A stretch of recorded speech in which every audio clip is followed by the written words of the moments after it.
What it do? This is Mongo Slade, and we got new ROH, so that's really good. I'm really excited. I was really excited to see new ROH. So ROH, the show it uploaded sometime on the January the 17th or the 16th, one of the two. So this was a 2-match show, and they actually laid down some ground rules and did some other things. It was a very interesting show. So they showed some clips from Final Battle. Essentially, they showed Jonathan Gresham defeating Flip Gordon, and they also showed Dragon Lee defeating Dalton Castle. Both of those things would be very important to this show. This was a disrespect-themed episode of Ring of Honor. Before we get into why with the disrespect theme, we're going to talk about they have a new ranking system. So they have 4 or 5 ranks. There's the world title, TV title, pure championship, 6-man title, and the tag team titles. Now, a wrestler can, according to their rules, which I was not very diligent in writing down, but according to their rules, a wrestler can only be in one singles division at a time, but can be in a singles division and a tag team division. The rank is decided by the strength of opponent, their style, fan suggestions, wins and losses, etc., etc. In order to be ranked in a different division, a wrestler has to request that they are ranked in that division. And then, of course, it has to be accepted by the board of directors. Any ranked wrestler can challenge for the title at the board of directors' discretion, but they have to be in the top 3. So essentially, there's a top 3, or it's actually a top 5, but the top 3 are considered the top contenders. And of those 3, if you're in the top 3, you get a title shot. So here's the thing about ranking systems, man. People almost never stick with them.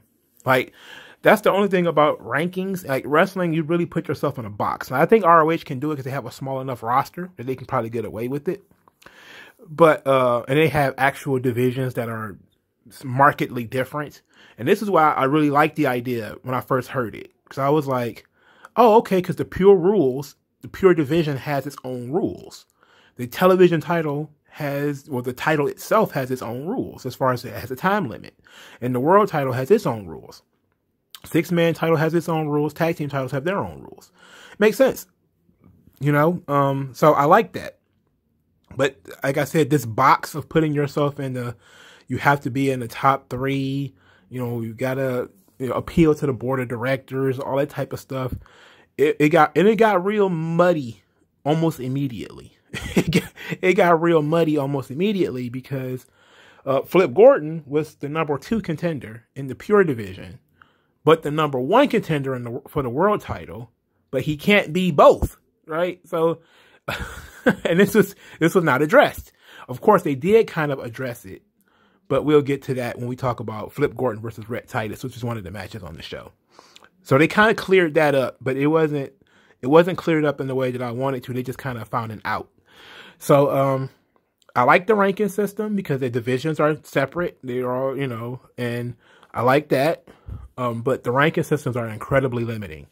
So they have only, the TV show, I haven't followed the Twitter account, but the TV show only has, the TV and the pure division.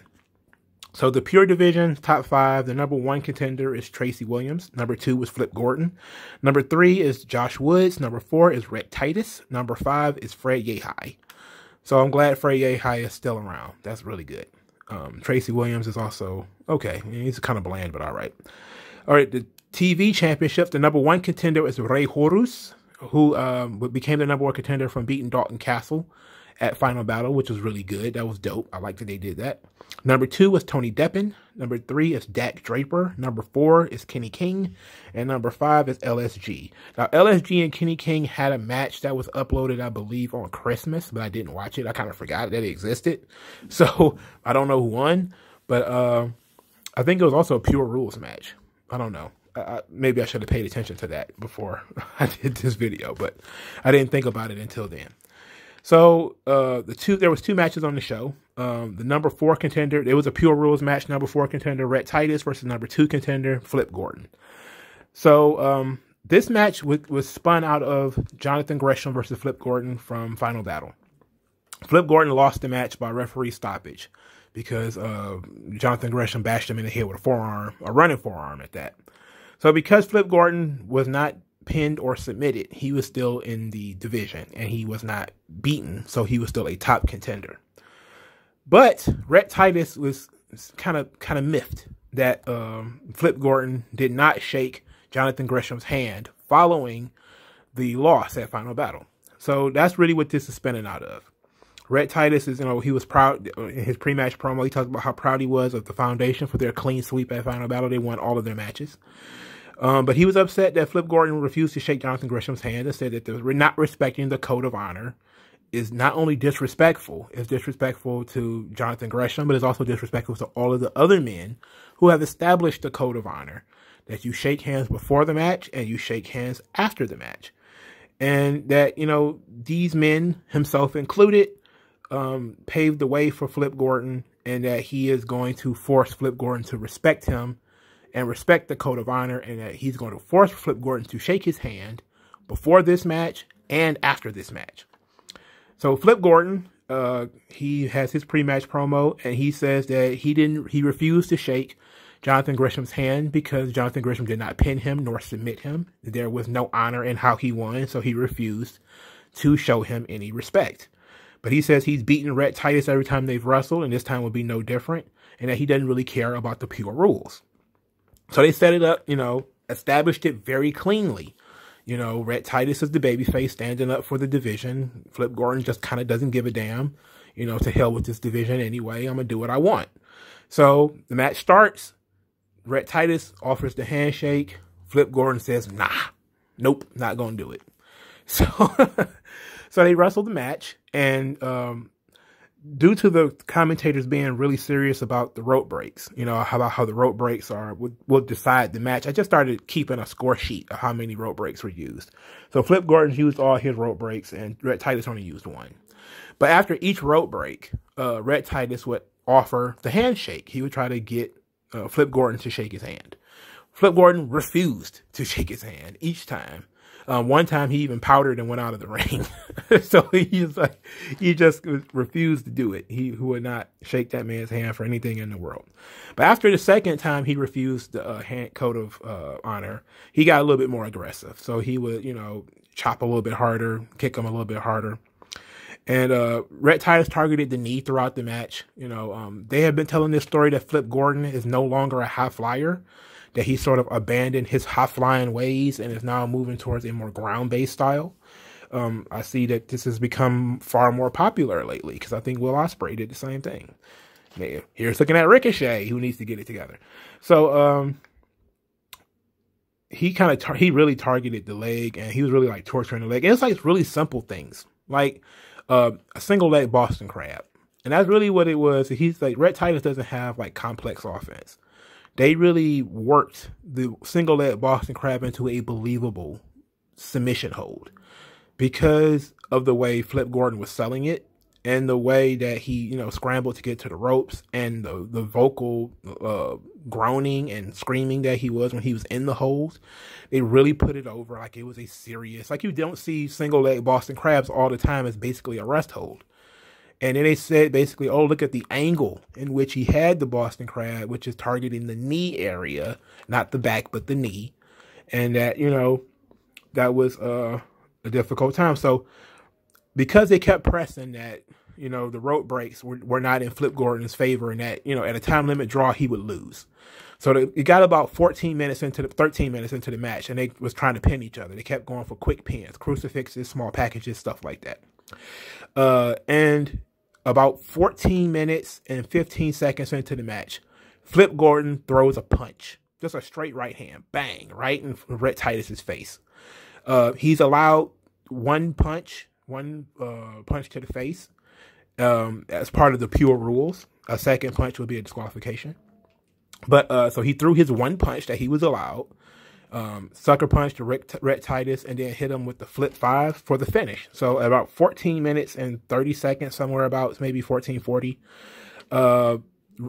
Flip Gordon actually beat Rhett Titus. And that was a great finish. It was great.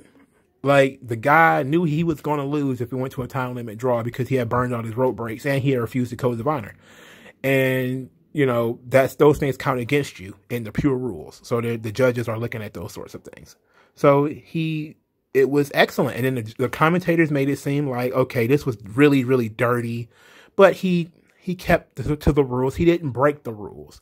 He kept to the rules, but it was kind of unfair what he did. So in his post-match promo, he meets up with Quinn McKay, and then he's found out that he is tossed from the pure division. He has been suspended from the pure division, even though he didn't break the rules, but for violating the code of honor and refusing to shake hands, even though he did shake Rhett Titus's hand after the match, because Rhett Titus was damn near unconscious on the floor. Rhett Titus was still on the floor, and Flip Gordon kind of just grabbed his hand and shook it. I won, so I get to shake your hand. And so Quinn McKay told Flip Gordon that he was suspended from the pure division. He is no longer in the pure division. Flip Gordon didn't care. Said he didn't care about the pure division anyway. There's other divisions.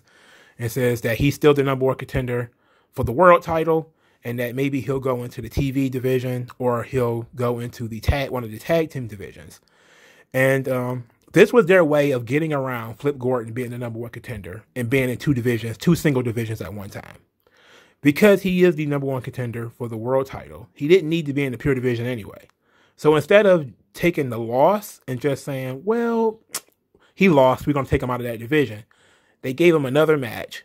He abused the rules of the division, got tossed from it, which actually gives him a lot of heat, and that actually makes him fucking cool, right?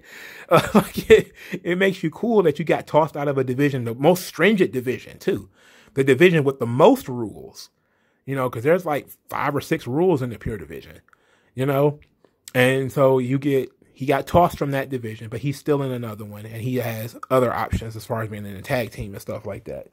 So that was pretty cool. I liked all of this. All of this was pretty sweet. We find out also that due to property destruction, damage, violence, injuries to others, attacking each other, Vincent and Matt Taven will no longer be appearing together on Ring of Honor TV. So this is their way, of course, keeping them apart. And it kind of it's making Ring of Honor feel real legit, as far as they take rules and order very seriously, and that Vincent and Matt Taven were, wrecking stuff and, ruining everything. So they had to come down harsh.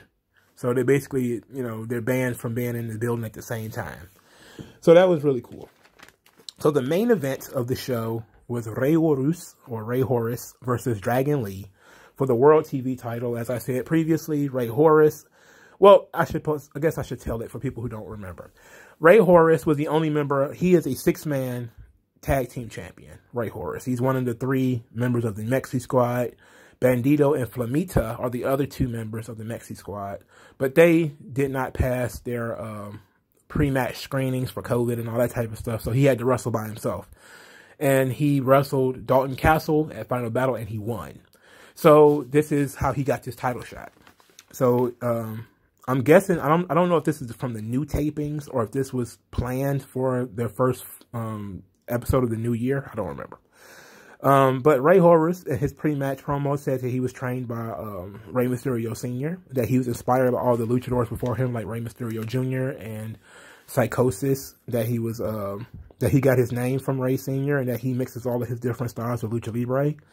That, and he really respects Dragon Lee, and he knows that Dragon Lee is gonna, give him a hard fight, but he expects to win and represent his people and his style. And it's crazy because they're both Mexican. So, like, when you say, like, I'm here to represent my people, it's like Dragon Lee literally is your people. Like, that's kind of, but it made him come across really babyface-ish, of course, because Dragon Lee is a heel. So Dragon Lee didn't have anything to say other than he's going to destroy Rey Horus, and La Facción Ingobernables is the past, present, and future. For those of you who may not remember, or may not even care, the Facción Los Ingobernables is Dragon Lee, Rush, and their father, whose name is the Beast, El Bestia, I think so. I think Kenny King is a part of that group too, but, whatever. In any event, the match starts hot because Ray Horus actually attacks Dragon Lee during Dragon Lee's entrance. You know, because Dragon Lee is kind of BSing in the aisleway. So Ray Horus did a flying whoop-de-doo over the top rope and took him down. And this match was fun. You know, it's obviously a Lucha Libre match, so it was really fun. Dragon Lee did a really cool flying inside-out Hurricanrana where Ray Horus was standing on the ring apron and he jumped over the top rope and pulled him over. It was really cool. I didn't really care for the whole, they were trading forearm shivers, which is like New Japan stuff. Like I've always, you know, kind of downplayed that whole thing. That whole, I chop you, you chop me, I chop you, you chop me, I chop you, you chop me. It's like, come on, bro. Like at some point, you got to say that somebody's chops don't mean anything. And that's kind of what they were doing here with the forearms. They were forearms shivering each other back and forth. They're outside the ring. And it was, the referee was counting, about to count them both out. It's a 20 count in Ring of Honor. And they both climbed into the ring at 19. But it was like, you're really burying your forearm shivers the more you use them, right? And they obviously have no power to them if you can take 36 of them outside the ring. And obviously, they don't mean anything. So, Dragon Lee tried to powerbomb Ray Horus, and Ray Horus countered it into what they call a Mexican destroyer, but of course it was just a Canadian destroyer. And the finish came with Dragon Lee using the incineration, which is basically the V trigger that Kenny Omega uses. And that, you know, he put him down with that one, and then he backed up into the ring, to the ring corner. He pulled down his knee pad to go with the exposed knee. He did a second one and pinned him. And then after the match, Dragon Lee put his foot on the back of Ray Horus' throat and kneeled down, kind of like he was, you know, smushing his neck and smushing his face and stuff like that. So he disrespected the shit out of him. So you had a lot of the character of Flip Gordon and the Dragon Lee were both disrespect. You know, Ray Horus, I mean, not Ray Horus, but Dragon Lee didn't want to do the pre-match promo. He was asked to sit. He kicked the chair over and refused to sit. You know, so there was, you know, a lot of that stuff, good heel stuff, showing no respect in a company that is all about respect. It actually makes sense to establish that, you know, there's people in there who don't respect the rules or traditions and stuff like that. So that's really good. And I really enjoyed that, you know. There was some so it was a very good episode of Ring of Honor TV. I really suggest everybody go watch it. So I mean, I enjoyed it. I saw just a little aside, because I was talking about Quinn McKay, and I saw Quinn McKay on Twitter, and I didn't know she was a wrestler, because she is. She's very small. She sounds very mousy, but she is kind of yoked. Like, she has like nice, well-developed arms. Like, I saw on Twitter, like, I think it might have just popped up, because, you know, sometimes you follow wrestlers on Twitter and they follow other wrestlers, so it just kind of like pops up. And she was like in the gym, and her arms it wasn't quite like Charlotte's arms, but they weren't that far off. So I was like, what the hell? Why is she so yoked? And then that's when I went to her Twitter account, and I was like, oh, wow. She is like a wrestler and not a regular, like, broadcast personality, which is what I thought she was. I thought she was like a Renee Young, like somebody they hired from somewhere to do this sort of thing. But it's like she's a wrestler, and she's actually trying to, you know, she's going to wrestle, and she had wrestled in other places. And I was like, wow, okay. So that was interesting. So, you know, I guess when they have the women's division is back, and she's going to be in it, I guess. But that was pretty cool. You know, I thought that was cool. She also took some cheap shots at Flip Gordon, you know, about his politics and stuff like that. But I was like, that's how I knew I was looking too much. I got a little too interested in how she was looking in some sweats. And I was like, oh yeah. But then I was like, ugh, man, let me get the hell out of here. But Quinn McKay is a wrestler. I thought that was pretty cool too. So hopefully they get the women's division together. Even though I think the women's division still consists of like Angelina Love and that other one who I don't remember, but whatever. Hopefully they can. Well, they don't need it, you know, but it would be nice. Also, they finally got rid of Marty Scurll, which happened over the holiday break. They cut ties with Marty Scurll. I thought they had already fired him, if we being honest. Again, for people who don't know, Marty Scurll was, they suggested during the speaking out engagements that he had been sexually inappropriate with some people.